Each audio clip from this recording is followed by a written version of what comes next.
नमस्कार बच्चों, कैसे हैं आप लोग। उम्मीद है आप लोगों का कोर्स अच्छा चल रहा होगा। तो प्यारे बच्चों, जैसा कि आपको पता है कि हम लोग नीट और जेई के लिए यहाँ पे शॉर्ट फॉर्म यानी टारगेट फॉर्म कह सकते हो या रिवीजन कह सकते हो, या बोर्ड एग्जाम्स के लिए हो तो केवल थ्योरी देख के रिवीजन कर लो, और अगर आप नीट जेई सीयूटी के लिए हो तो थ्योरी प्लस न्यूमेरिकल देख लो, दोनों के लिए सफिशियंट होगा।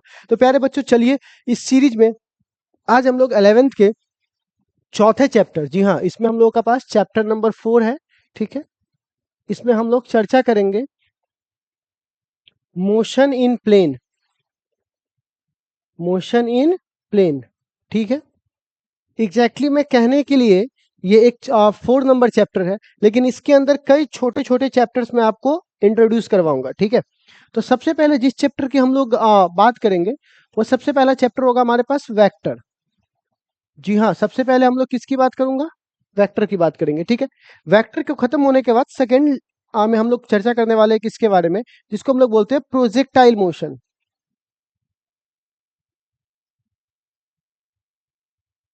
प्रोजेक्टाइल मोशन, ठीक है। एंड दैट्स आफ्टर हम लोग यहाँ पे बात करेंगे जिसको बोलेंगे सर्कुलर मोशन। सर्कुलर मोशन, ठीक है। और फिर हमारे पास जो टर्म आएगा उसको हम लोग कहते हैं बच्चों रिलेटिव वेलोसिटी, क्योंकि हमने पिछले चैप्टर में रिलेटिव वेलोसिटी थोड़ा कम पढ़ाया था, बोला ही नहीं था कि नहीं पढ़ाएंगे। और इसमें मैं इसकी क्या करूंगा, चर्चा करूंगा, क्योंकि इसमें थोड़ा वेक्टर वगैरह का यूज आने वाला था। ठीक है, तो चलिए सबसे पहले हम लोगों ने चैप्टर नंबर 4 में डिस्कस करना है किसके बारे में, वेक्टर, फिर प्रोजेक्टाइल मोशन, सर्कुलर मोशन और रिलेटिव वेलोसिटी। तो आपको पता है कि मेरा ये संकल्प है कि हम आपके दिमाग पे बहुत ज्यादा लोड ना देकर सिंपल तरीके से अपना काम करके निकल जाऊं और आपको पता भी ना चले, वरना एडवांस और हाईफाई बात करने के लिए बहुत लोग हैं। ठीक है, तो आप यहाँ पर इसीलिए हो ताकि आपको सिंपली बातें अच्छे से समझ में आ जाती है। तो मैं एक दिन में सारा नहीं पढ़ाने वाला। सबसे पहले हम लोग वेक्टर लेके चलेंगे, और वेक्टर में भी हम लोग क्या करेंगे, शॉर्ट नोट्स बनाएंगे, और वेक्टर में भी हम लोग देखते हैं कि आज हम लोग कितना कर सकते हैं। ठीक है, तो प्यारे बच्चों, इसी दौरान सबसे पहले हम लोग यहाँ पे बात करेंगे वेक्टर। ठीक है, चलिए वेक्टर की बात करूं तो बच्चों मैं आपसे एक बात पूछना चाहता हूं। आपने बचपन में एक अलजेब्रा पढ़ा होगा, सिंपल अलजेब्रा, जिसमें 2+2 4 होता है। लेकिन जब आप 9th क्लास में रहते हो तो थोड़ा थोड़ा आपको वेक्टर से मुलाकात होती है, बट आप उनसे पहले जितने भी क्लासेस पढ़ते हो 6 7 8, तो हम लोग एक सिंपल अलजेब्रा फॉलो करते हैं, 2+2 4, 3+4 7।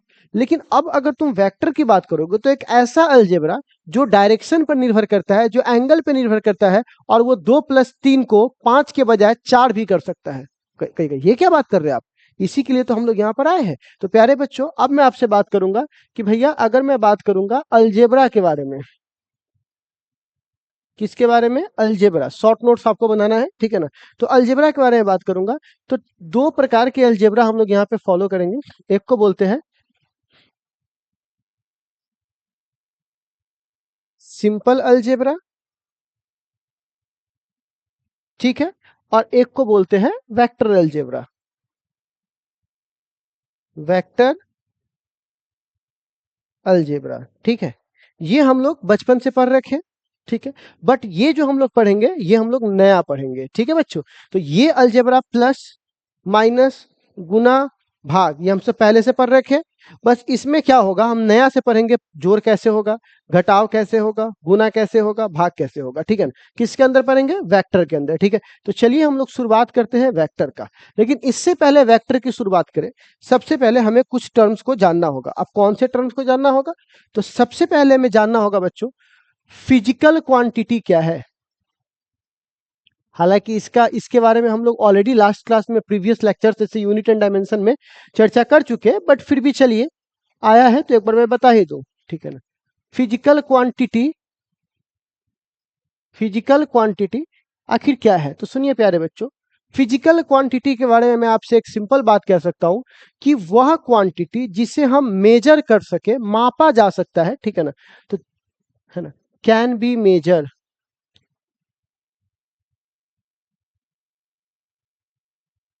कैन बी मेजर्ड, वह क्वांटिटी जिसे मापा जा सकता है, can be measured, is called, क्या कहलाएगा, फिजिकल क्वांटिटी।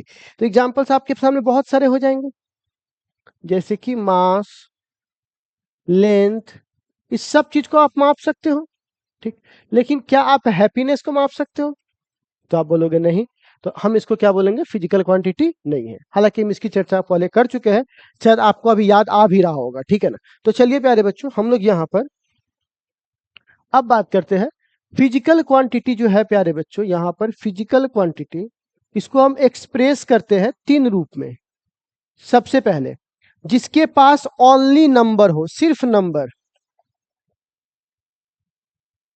ओनली नंबर, या इसको बोल सकते हैं न्यूमेरिकल वैल्यू, ठीक है।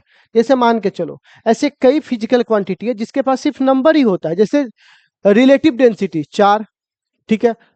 रिफ्रैक्टिव इंडेक्स अपर्तनांक कितना होता है, तो पानी का होता है। फिर लोहा शीशा का होता है 1.5, पानी का 1.33। तो वहां पे सिर्फ नंबर होता है, उसके आगे पीछे कोई यूनिट नहीं होता। तो जिसके पास सिर्फ नंबर होता है उसको हम लोग बोलते हैं रेशियो, जिसको हम लोग बोलते हैं प्यारे बच्चों, जैसे एग्जाम्पल में हो जाएगा रिफ्रैक्टिव इंडेक्स, ठीक है। अब एक होता है जिसके पास नंबर भी हो, यानी न्यूमेरिकल वैल्यू भी हो, न्यूमेरिकल वैल्यू प्लस डायरेक्शन भी हो, और प्लस एंगल पर भी डिपेंड करे। देखो डायरेक्शन तो खैर बहुतों के पास होता है, उसके बावजूद भी वो वेक्टर क्वांटिटी नहीं होते। जैसे समय, समय क्या होता है, पास्ट से प्रेजेंट में, प्रेजेंट से फ्यूचर में। तो बताइए समय क्या हो रहा है, बह रहा है एक दिशा में, लेकिन क्या इसका उल्टा संभव है, नहीं संभव है। क्या उसको हम समय को एंगल पे मोड़ सकते हैं, नहीं मोड़ सकते। तो जो एंगल पर डिपेंड नहीं कर रहा है हम लोग उसको क्या बोलते हैं बुआ, एक तरह से स्केलर। और जो करता है इसके साथ साथ उसे क्या बोलेंगे, वेक्टर। तो जब आप इस तीनों पैकेज को मिलाइएगा तब इसको हम एक शब्द में कह सकते हैं कि इस पैकेज को हम लोग बोलते हैं, ठीक है ना, वेक्टर। तो आज के बाद कोई आपसे पूछता है कि भैया वेक्टर किसे कहते हैं, तो आप कहिएगा वैसा क्वांटिटी जिसके पास न्यूमेरिकल वैल्यू हो, डायरेक्शन हो और एंगल पर डिपेंड करता हो, उसे हम लोग बोलेंगे वेक्टर। क्लियर है। एक बात और, एंगल को कई लोग ऐसे लिखेंगे जो वेक्टर एडिशन ट्रायंगल लॉ पे डिपेंड करता है, तो वो भी सेम ही बात कहना चाहता है, वो एंगल के बारे में बात करना चाहता है, ठीक है ना। तो उतना से अच्छा है कि सीधा सीधा क्या बोल दो, एंगल। एग्जाम्पल में देख लो तो फोर्स, वेलोसिटी, इस सब को डायरेक्शन की सख्त आवश्यकता है, ठीक है। एक्सलरेशन, ये सब किसके एग्जाम्पल्स हो जाएंगे बउआ, वेक्टर के, ठीक है। चलिए अब सवाल है स्केलर के बारे में, तो थोड़ा सा आपको ये देखना होगा स्केलर क्या है। स्केलर, ठीक है। तो स्केलर के पास सिर्फ क्या होता है, न्यूमेरिकल वैल्यू, और किस पे डिपेंड नहीं करता है, नॉट डिपेंड ऑन एंगल, वो एंगल पर डिपेंड नहीं करता। अब कई लोग टेंजर वेंजर पता नहीं क्या लेकर आते हैं, टेंजर फेंजर। हम सिर्फ दो ही चीज जानते हैं, या तो यस या तो नो, बीच का कुछ नहीं, ठीक है ना। या तो यस या तो नो, बीच का कुछ नहीं, ठीक है। तो अब यहाँ पे बताइए तो प्यारे बच्चों, इसको हम लोग क्या बोलेंगे बुआ, स्केलर। एग्जाम्पल, मास, स्पीड, एनर्जी, प्रेशर, ये सब किसका एग्जाम्पल हो जाएगा, स्केलर का। आगे हम लोग फर्दर इसके बारे में पढ़ेंगे, ठीक है। तो सबसे पहले आप लोगों ने अभी ये जाना, ठीक है, बहुत ही सिंपली तरीके से, कि सर यहाँ पर जो वेक्टर है वो फिजिकल क्वांटिटी है, इसको हमने कितने तरीके से यहाँ पर डिस्ट्रीब्यूट कर दिया है, ठीक है। थोड़ा पानी देना, और एक काम और, वो जो बिजली बनाने वाला मिस्त्री है, उसको फोन करो, थोड़ा वहां पे एक इन्वर्टर सेट कर देगा, और बॉल तो खाली इन्वर्टर खाली सेट करना है। इन्वर्टर तुम खुद से भी कर सकते हो ना सेट, एक बार देखो तो उसको, इन्वर्टर सेट करना है वहां पे, अब बल्ब लगाना है, ठीक है। तो sorry interruption, sorry for interruption. तो मैं क्या बोल रहा था कि इसी में सब कुछ करना पड़ता है बच्चों। तो क्या है, फिजिकल क्वांटिटी है। तो अब हमारे पास एक सवाल आता है कि सर, हाँ, ये वेक्टर जो है वो हमको पता तो चल गया कि कहते किसको है, बट जब तक आप किसी का फोटो नहीं देखिएगा, सिर्फ डिस्क्रिप्शन से काम चल जाएगा। वो लड़का इतना सुंदर है, वो लड़की इतनी सुंदर है, बट सवाल है फोटो दिखाओ ना भाई। अगर इतना ही रूपवान है, गुणगान है, तो फोटो दिखा दो हमको, ठीक है ना। तो अगर आपको जब तक फोटो, यानी वेक्टर का क्या चाहिए, रिप्रेजेंटेशन, रिप्रेजेंटेशन ऑफ वेक्टर। तो इसका जो रिप्रेजेंटेशन है वो कैसा होगा, देखिए कहा जाता है वेक्टर एग्जैक्टली में दो चीजों से मिलकर बना। अगर बेसिक तरीका जानूं तब, जैसा हम 9वीं क्लास में पढ़ते हैं, ठीक है ना। एक बना हुआ है किससे, मैग्नीट्यूड से बना हुआ है, और एक किससे बना है प्यारे बच्चों? तो डायरेक्शन से बना हुआ है। तो कितने चीजों से मिलकर ये बना हुआ है? दो चीजों से। एक को बोलते हैं मैग्नीट्यूड, दूसरे को बोलते हैं direction. Is that clear? Okay. अब मैग्नीट्यूड को कहता है लाइन से दिखा दो। ये जो लाइन है, लाइन का जो साइज है, ठीक है ना, ये किसको रिप्रेजेंट करेगा? मैग्नीट्यूड को, ठीक। और ये जो डायरेक्शन है यानी एरो, वो किसको रिप्रेजेंट करेगा? डायरेक्शन को, ठीक है ना। तो रिप्रेजेंटेशन में आपको सिंपल सी बात है, ठीक है, कि आपसे कोई पूछेगा कि भैया अगर हमको वेक्टर को रिप्रेजेंट करना है तो क्या तरीका है, तो बोल रहे हैं कि लाइन जो है वो जितना बड़ा तुम लाइन खींचना चाहते हो, वह लाइन किसको दिखाता है? मैग्नीट्यूड को। और ये डायरेक्शन किसको दिखाता है? एरो किसको दिखाता है? डायरेक्शन को, ठीक है ना। एक मिनट।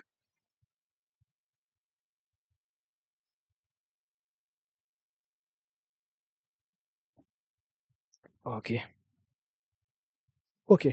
तो यहां पर अब मान के चलो किसी ने इसको ए मान लिया है, ठीक है। चलो, पहला लाइन डिसाइड करना ये आपके हाथ में होता है, ठीक है।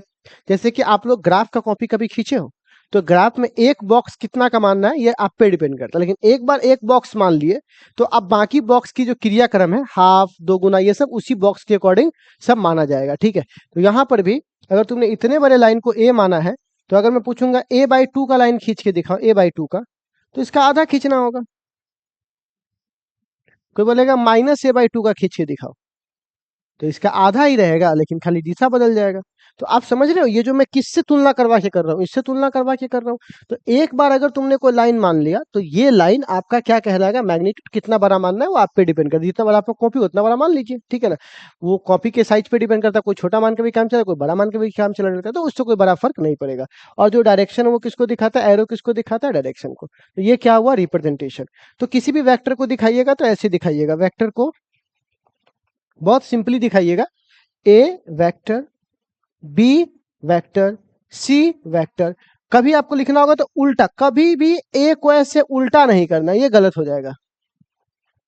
क्यों? क्योंकि ये वेक्टर जब भी होगा left to right, left to right. उल्टा यहां माइनस लगा देना,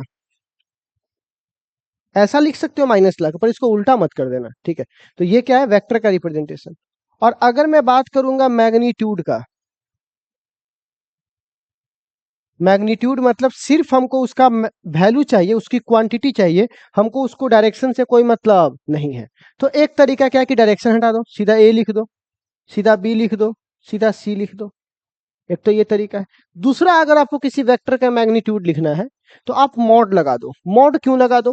क्योंकि आपको पता होना चाहिए कि माइनस, देखो माइनस ही डायरेक्शन को बताता है, निगेटिव डायरेक्शन को लेकर आता है। माइनस लगा दोगे तो डायरेक्शन वगैरह उसमें ऐड होने लगता है। तो कभी भी देखिएगा निगेटिव लेकर आएगा, ए निगेटिव मतलब उल्टा की बात कर रहा है, तो माइनस डायरेक्शन को देता है, और माइनस को हमको हटाना है क्योंकि हमको डायरेक्शन को हटाना है, यहाँ से सिर्फ मैग्नीट्यूड लिखना है। तो अगर तुम यहाँ पे मॉड लगा दोगे तो मॉड तो माइनस को वैसे भी खा जाएगा। तो इस मॉड का मतलब होता है बच्चों कि तुमने यहाँ से डायरेक्शन को हटा दिया और सिर्फ किसकी बात कर रहे हो? मैग्नीट्यूड का, ठीक है। तो आई होप आप लोगों ने वेक्टर का रिप्रेजेंटेशन समझा होगा। वेक्टर के रिप्रेजेंटेशन के दौरान पीछे वाले को टेल कहते हैं यानी पूंछ, और आगे वाले को हेड कहते हैं, ठीक है। ओके। अब आता है तीसरा बात। सर आपने बोला कि वेक्टर में अगर कोई चीज सबसे ज्यादा इंपॉर्टेंट है तो मैग्नेट न्यूमेरिकल वैल्यू तो होना ही चाहिए, डायरेक्शन भी होना चाहिए, बट एंगल भी तो फैक्टर करता है। तो एंगल जरा निकालना हमको सिखा सकते हैं क्या दो वेक्टर का? बिल्कुल सिखा सकते हैं, इसी के लिए तो हम लोग आए हैं, ठीक है। थोड़ा वो खोलिए तो, ओबीएस थोड़ा देखें। ओबीएस में नहीं भाई, एक मिनट कटे। अभी नहीं नहीं, अभी नहीं नहीं, जब बोलेंगे तब कुछ नहीं। अभी 14 मिनट हुआ है, अभी 10 मिनट का और लेक्चर चलेगा, ठीक है। तो अगर मैं यहाँ पे बात करूंगा एंगल का, एंगल बिटवीन कितने vector? Two vectors. Angle between two vectors, तो आप मान के चलो बच्चों, दो वेक्टर है ऐसे, ठीक है, और इसके बीच का एंगल 120 डिग्री है। तो बताइए ए और बी के बीच का एंगल कितना डिग्री होगा? तो आपका आंसर होगा सर 120 डिग्री, सामने तो दिखाई दे रहा है 120 डिग्री। तो हम बोलेंगे कि आपका ये जो आंसर है वो गलत है, ठीक है। एक मिनट सर, ये गलत कैसे हो गया सर? मैं कारण बताता हूं। अब ध्यान से देखो, ये ए वाले का टेल है, और ये ए वाले का हेड है, और ये बी वाले का टेल है, और ये ए वाले का हेड है। तो आप बताइए, किसी के सर पे पांव रख के सोना अच्छी बात है क्या? बोलिए, किसी के सर पे पांव रख के सोना क्या अच्छी बात है? सपना देखना अच्छी बात है, ठीक है, पर सपनों के साथ सोए रहना ये बुरी बात है, ठीक है। उसी प्रकार अगर हेड के पांव पे, किसी के हेड पर अपना पांव रख के सोना ये बुरी बात है, गंदी बात है ये। तो इसको ठीक कैसे करेंगे प्यारे बच्चों? एकदम सिंपल तरीके से, जरा सा डंडा वहां से देना। ओके, हाँ दे दो, कोई दिक्कत नहीं, रहने दो, एक ही से काम चल जाएगा, ठीक है। तो चलिए, यहाँ पर ये मेरे पास एक ये डंडा है, तो अब क्या कह रहा हूँ, मान के चलो मैं बोलता हूँ ये डंडा अभी एक्स की ओर पॉइंट कर रहा है, ठीक। अब अभी भी एक्स की ओर है, अब एक्स, अब एक्स, अब एक्स, अब एक्स। तो इसको कहीं भी हम पैरेलल घुमा रहे हैं, मतलब पैरेलल खसका रहे हैं, तो क्या क्या इसका दिशा बदल रहा है? नहीं। लेकिन अगर मैं इसको घुमा दूं, अब Y Y Y Y Y Y Y Y, तो अब ये किसकी तरफ जा रहा है? वाई की तरफ। तो आपको इतना बात समझ में आ रहा होगा बहुत मोटा मोटी तौर पर, कि अगर हम किसी वेक्टर को उसके पैरेलल डिस्प्लेस करो तो कोई फर्क पड़ने वाला नहीं है। तो आप सपोज कीजिए यहाँ पर एक वेक्टर है ए, अब मैंने इसको पैरेलली डिस्प्लेस करना है, और ये बी है, तो यही वाला सवाल है। तो इसको पैरेलल डिस्प्लेस करना है, तो मैं इसको यहां से उठाकर यहां कर दूं। ओके, कहिएगा इससे क्या फायदा मिलेगा? फायदा क्या मिलेगा कि अब ये ए वाला का जो टेल यहाँ था, अब वो यहाँ आ गया, ये खत्म हो गया। तो टेल, ए वाले का टेल यहाँ आ गया, और बी वाले का तो टेल यहाँ पहले से है। तो आप बताइए, पांव पांव एक जगह हो गया, तो अब ये सोने का सही तरीका हुआ कि नहीं हुआ? पांव पांव एक जगह हो गया, तो सोने का तो यही सही तरीका है। तो आप कहिएगा ठीक है, तो एंगल कैसे मापेंगे? पूरा 180 डिग्री होता है, और ये 120 है, तो ये कितना होगा? तो पक्की बात है, पूरा 180, ये 120, तो 180 में से 120 जाएगा तो कितना बचेगा? 60। तो ये हमारा सही आंसर होगा, ठीक है। तो आप पकड़ के चलिए कि आज के बाद कोई आपसे पूछेगा कि भैया दो वेक्टर्स के बीच का जो एंगल निकालते हैं वो एंगल कैसे निकालते हैं, तो आप सिंपली इसका ऐसा जवाब ऐसे दे सकते हो बच्चे लोग। अब सवाल आता है कि सर इसके कुछ क्राइटेरिया भी है, तो आप ध्यान से देखना। ये ए वेक्टर था, ये बी वेक्टर था, तो इसका टेल टेल एक जगह हुआ, हमको ये बात समझ में आ गया। अच्छा, और ये एंगल अगर 60 है तो ये 300 भी तो है, 360 होता है पूरा। ये एंगल 60 है तो ये 300 भी तो है। तो कोई यहाँ ये एंगल भी तो बोल सकता था 300, 60 क्यों बोला?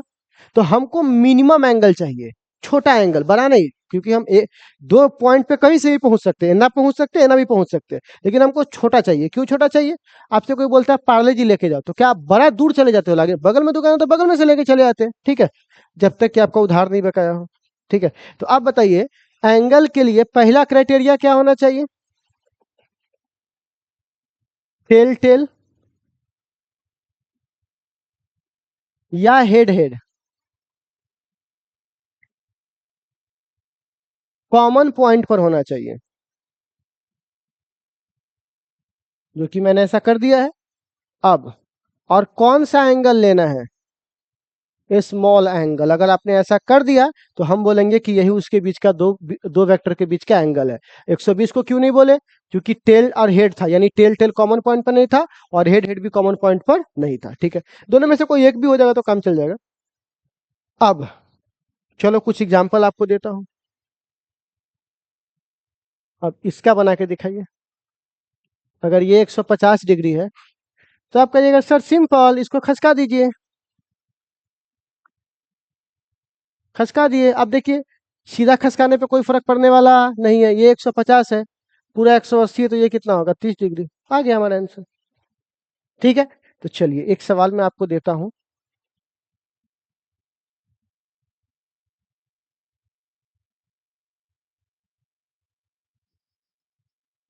ए,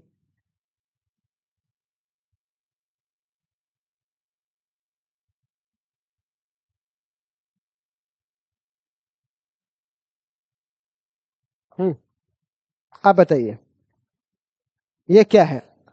इंटरनल कोण 120 डिग्री है, 120, सबका 120 20 रहता है इंटरनल। तो अगर मैं आपसे पूछूंगा find the angle between,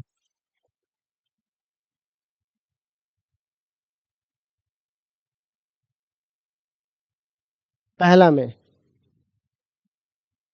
A and B, A and C, A and D, A and E,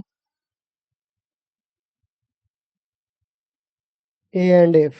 ठीक है, आप वीडियो को रोक लीजिए और वीडियो को रोककर इस क्वेश्चन को खुद से पहले सॉल्व कीजिए। ठीक है, तो हम ऐसा मान सकते हैं कि आप लोग इस क्वेश्चन को सॉल्व कर लिए होंगे, क्योंकि ईमानदारी तो आप ही के ऊपर डिपेंड करती है। ठीक है, तो चलो मैं ऐसा इसको सॉल्व करवाना चालू करता हूँ। मान के चलिए ए और बी की बात कर रहा हूँ। ठीक है, तो मैं रंग बदल लूँ, तो ए ऐसा है और बी ऐसा है। आपको नहीं लग रहा है कि ए के सर पर बी का पांव है? तो क्या ये सही करेक्शन है? नहीं, तो इसको आगे बढ़ा दीजिए। तो ये 120 डिग्री है, तो ये कितना होगा? 60। सिंपल, तो हमारा आंसर आ गया 60 डिग्री। ठीक, अच्छा ए सी बोल रहा है।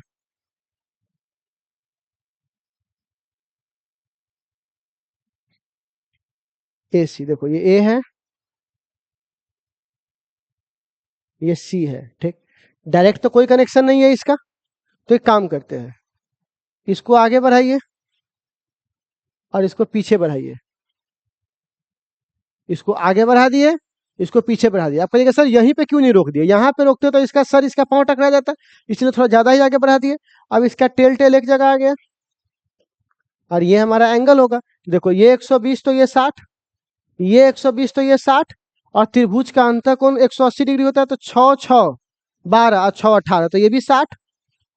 तो ये 60 तो ये कितना होगा? तो 120, क्योंकि 180 में से ये पूरा 180 होगा। ध्यान से समझिए, वीडियो फिर से रिपीट कर सकते हैं आप चाहे तो। ये 120 तो 60, 120 तो 60, 60 60 120, तो ये भी 60। अब ये पूरा 180, तो 60 में से 180 में से 60 जाएगा तो कितना बचा? 120। तो हमारा ये सही आंसर क्या हो जाएगा? 120। तो आई थिंक बाकी का आप लोग बना लीजिएगा। ठीक है ना, तो बाकी का आप लोग बना करके और हमें आप कमेंट सेक्शन में बता दीजिएगा कि क्या आपको ये एंगल बिटवीन टू वेक्टर समझ में आया कि नहीं आया। ठीक है ना, तो आज हम लोगों ने वेक्टर के इतने चीजों को देखा, और कल जब हम लोग आएंगे तो वेक्टर का बड़ी शानदार क्लास चलेगा, जिसमें हम लोग जोड़ घटाव और गुना भाग सीखेंगे। ठीक है ना, तो कल हम लोग एडिशन सीख लेंगे, एडिशन सब्सट्रैक्शन कंपोनेंट। ठीक है, गुना परसों। ठीक है बच्चे लोग, तो चलिए आज के लिए बस इतना ही। अगली मुलाकात होगी अगली क्लास में। तो अगले बाबा टेक केयर, सब लोग खुद का ख्याल रखिए।